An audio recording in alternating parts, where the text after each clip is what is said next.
So it's time to go home. It's 6 o'clock at night. I'm still limping around, but I told them, they asked me, can you get to this job? It's dual manifolds with turbos leaking. So all these parts right here in this bench, all new manifolds, gaskets, studs, lines, fittings, everything. I'm going to show you guys why the 3.5 liter Ecoboost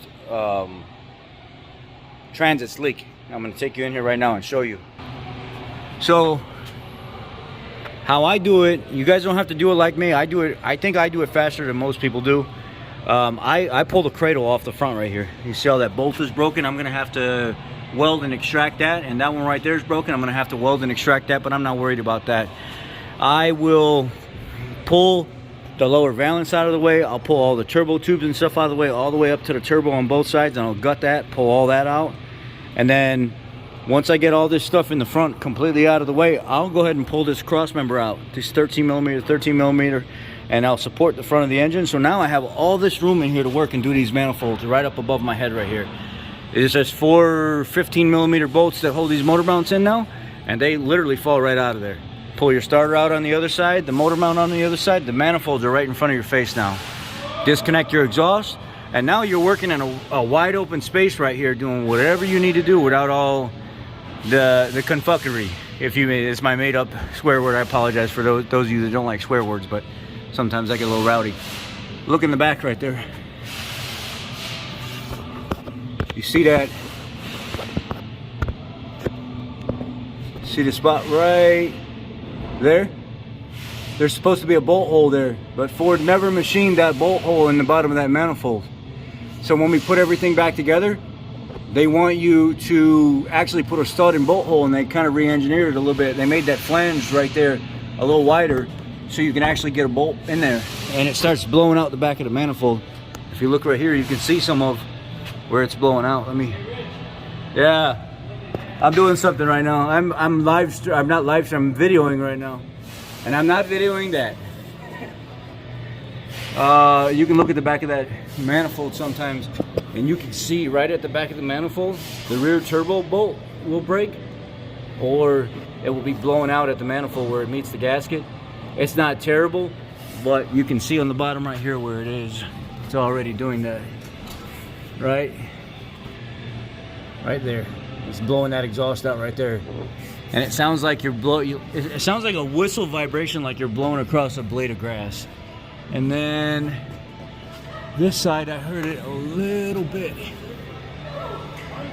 Yeah, see, right in there, there's supposed to be a bolt at that manifold.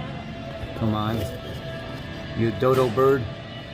There's supposed to be a bolt right in there somewhere. It's not there. It's wide open.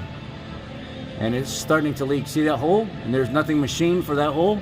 Yeah, so that's definitely not good. So I said, look, while we're in here, it was blowing out of the back of the manifold over here behind the turbo a little bit. So while we're in here, let's not do just one side. Let's do it all. Let's stop playing around with this stuff. Let's do everything. Let's do both manifolds with the updated manifolds and studs. And what I'll do is I'll cut this right here, and I'll put a GT350 exhaust clamp. It's the perfect size for this here. And then when I get over here, I sometimes can do the same thing right here if I got enough room.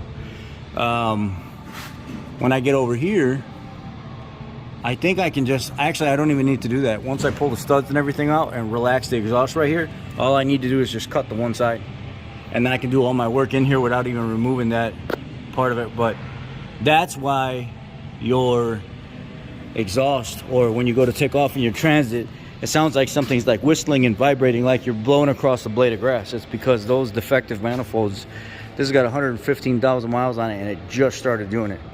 Now it's going to cost the extended warranty several $1,000s for me to take all that out of there and replace everything.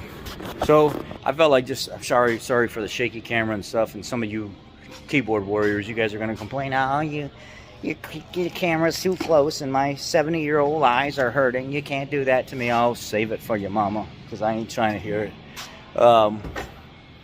That's what goes into this. It's kind of a nightmare to do it. You got to rip all that stuff out of there. Sometimes people choose to remove that subframe, and good luck doing that. I do it, to me, the easier way, because I don't have to remove all the control arms and bolts that are breaking off in the back and everything else. I do it the common sense way, not by the book.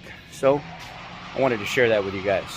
Why does your transit sound like it's blowing across the blade of grass when you accelerate? That's why. Defective manifolds. Y'all be blessed. I'll catch you tomorrow.